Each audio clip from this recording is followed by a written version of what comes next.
Some of President-elect Donald Trump's top cabinet picks are on Capitol Hill today. The man tapped to lead the Department of Health and Human Services is Georgia Congressman Tom Price. He is facing some tough questions around Obamacare and allegations of insider trading. Meanwhile, South Carolina Governor Nikki Haley, who's nominated for the UN ambassador job, faces questions about her ability to perform in that role.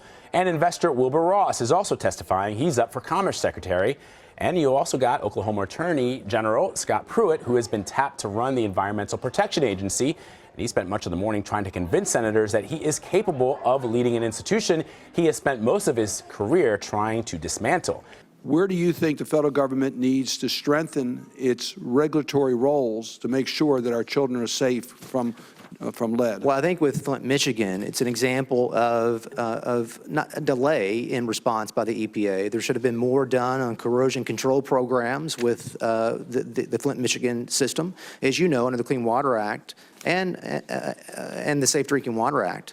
I see you as someone who is there for the doctor, and that this is a cover for, this is not going to create access for all Americans, what you talked about, the Empowering Patients First Act.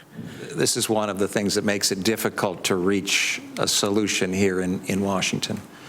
The concerns that were expressed by the senator are valid concerns.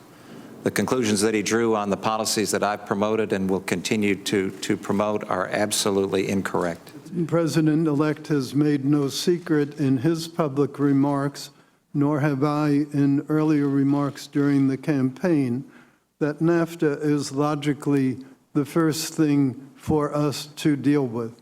We ought to solidify relationships in the best way we can in our own territory before we go off to other jurisdictions. Like most government agencies, the United Nations could benefit from a fresh set of eyes. I will take an outsider's look at the institution.